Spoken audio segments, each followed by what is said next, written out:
ஓம் நம சிவாய. இன்று முதல் நம்ம தர்ம சம்ஹிதை பார்க்க போறோம். நேற்று வரை ஞான சம்ஹிதைன்னு சொன்னோம் இல்லையா? சிவமகா புராணத்துல நேத்து வரை நம்ம பார்த்த கதைகள் ஞான சம்ஹிதையை சார்ந்தது.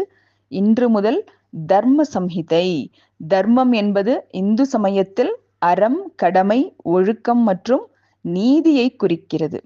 சம்ஹிதை அப்படின்னா ஒன்றாகவும் விதிமுறையாகவும் ஒன்றாக இணைக்கப்பட்ட உரைன்னு அர்த்தமாம். உபமன்யு முனிவர் எடுத்துரைத்த மகிமை. நைமிசாரண்யவாசிகளை நோக்கி சூத புராணிகர் கூறலானார். முனிவர்களே, ஒரு காலத்தில் தேவகி நந்தனரான கிருஷ்ண பரமாத்மா தமக்கு புத்திர பாக்கியம் இல்லாமல் அதை எவ்வாறு அடைவது என்று தனிமையில் யோசித்துக் கொண்டிருந்தார். அப்பொழுது வியாக்கிரபாத முனிவர் புத்திரரும் சிவபெருமானால் திருப்பார்கடலை அருந்தியவருமான உபமன்யு முனிவர் அங்கு வந்தார். அவரை கண்டதும் ஸ்ரீகிருஷ்ணர் சாஸ்திர முறைப்படி அவரை பூஜித்து தகுந்ததொரு பீடத்தில் அமர்த்தி, முனிவரே, நீங்கள் நாள்தோறும் அன்புடன் யாரை பூஜித்து அர்ச்சனை செய்கிறீர்கள் என்று கேட்டார். உபமன்யு முனிவர் அகம் மிக மகிழ்ந்து, கிருஷ்ணா, நான் பூர்வத்தில் அதிகமான தவத்தை அநேக காலம் செய்யும் போது பகவானாகிய சிவபெருமான் பெருங்கருணையோடு பிரத்யட்சம் ஆனார். அப்போது முத்தலையோடு விளங்குவதும் தன்னை எப்போதும் பணிவோருக்கு சுகம் கொடுப்பதும் ஒரு காலை உடையதும் பயங்கர பற்களை உடையதும் ஜுவாலையோடு கூடிய ஜோதிமயமான முகங்களையுடையதும் 2000 கிரகணங்களோடு விளங்குவதும் ஆயுதங்கள் யாவற்றிலும் சிறப்புடையதும் யாவற்றிலும் முதன்மையானதும் அநேகவித சின்னங்களையுடையதும் பல கோடி சத்ருக்களை அழிக்கத்தக்கதும் மகேஸ்வரனால் பிரயோகிக்கப்படும் போது அண்டரண்ட பிரம்மாண்டங்களை எல்லாம் சங்கரிப்பதும் பிரம்மா விஷ்ணுக்களாலும் தேவர்களாலும் ஜெபிக்கப்படாததுமாகிய சூலத்தை அவர் புறத்தில் கண்டேன்.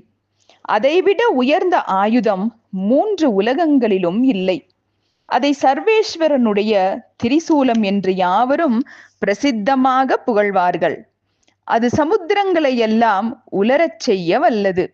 அதை மாந்தாதா என்ற பேரரசன் சிவானுகிரகத்தால் அடைந்து மன்னவர் அனைவரையும் வென்று அஸ்வமேத யாகம் செய்திருக்கிறான்.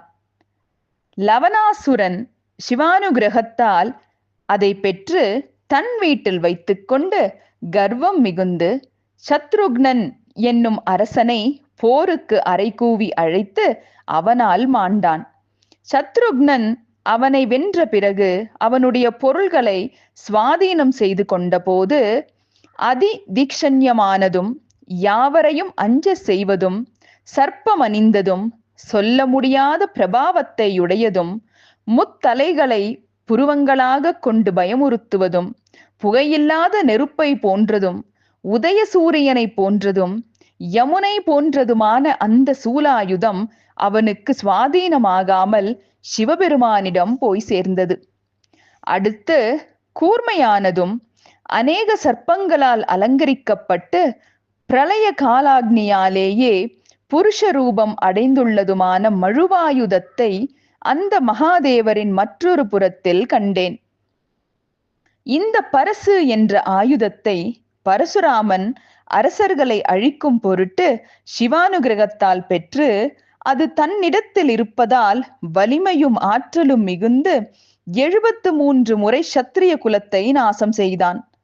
1000 முகங்களையுடையதும் வியாப்தமானதும் 2000 புஜங்களையுடையதும் புருஷாகிருதியானதும் 2000 கண்களையுடையதும் 1000 கால்களை உடையதுமான சுதர்சனம் என்னும் சக்கரம் அப்பெருமானின் பக்கத்தில் விளங்க கண்டேன். இவை தவிர வஜ்ராயுதம், சக்தி ஆயுதம், தூணீரம், கட்கம், பாசம், அங்குசம், கதை முதலிய திக்பாலகர்களுடைய ஆயுதங்களும் அந்த சர்வேஸ்வரனின் அருகில் இருக்க கண்டேன்.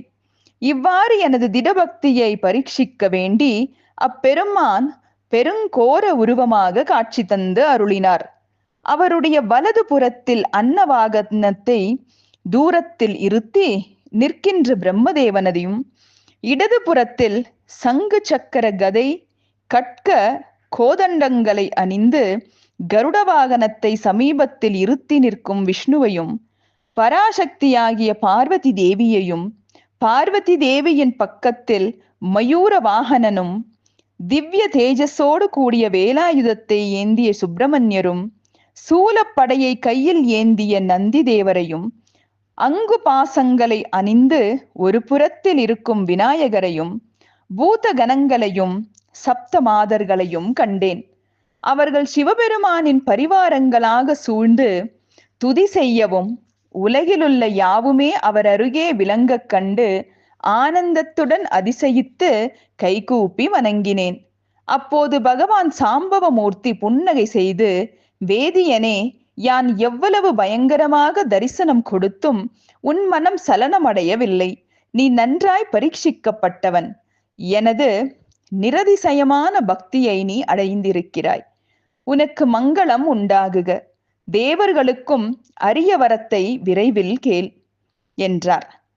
நான் பரமபதியை பணிந்து, பகவானே, உமக்கு சந்தோஷம் உண்டானதால் அடியேனுக்கு தங்களிடம் நீங்காத பக்தி இருக்க தயை செய்ய வேண்டும். அத்தகைய பக்தியால் திரிகால ஞானம் கைகூடும். என் வம்சத்தாரும் நானும் பாலும் அன்னமும் குறைவின்றி புசிக்க வரம் கொடுக்க வேண்டும். சர்வேஸ்வரரே, என்னுடைய ஆசிரமத்தில் தாங்கள் எக்காலமும் தரிசனம் அளித்துக் கொண்டிருக்க வேண்டும் என்று வேண்டினேன். அதற்கு சிவபெருமான், நீ நரை திரை மூப்புகளை விலக்குக. முனிவர்களில் புகழுடையவனாக அவர்களாலும் புகழத்தக்கவன் ஆகுக.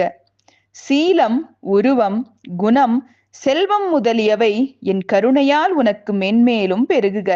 நீ பாலை பருக விரும்பியதால் உனக்கு பார்க்கடலையே கொடுத்தோம். நீ விரும்பும் போது அது உன்னை அடைக. நீ விரும்பிய பொருள்களும் அப்போதே உன்னை அடையும்.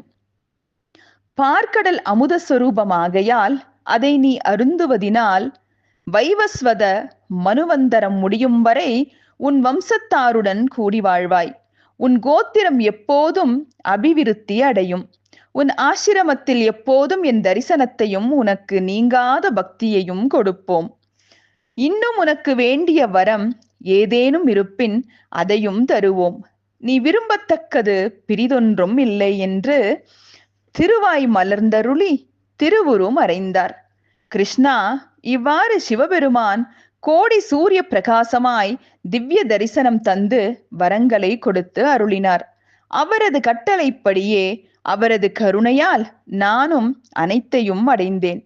கந்தர்வாதி கணங்களுக்கும் முனிவர்களுக்கும் வித்யாதரர்களுக்கும் மனோரம்யமான மலர் செடிகளையும் மனம் வீசுவதும் ஆண்டு முழுவதும் குறைவின்றி மலர்வதுமான உத்யாவனத்தையும் பிறவற்றையும் பெற்றேன்.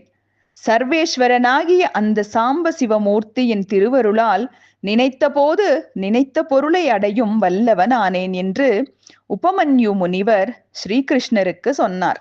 ஓம் நம சிவாய.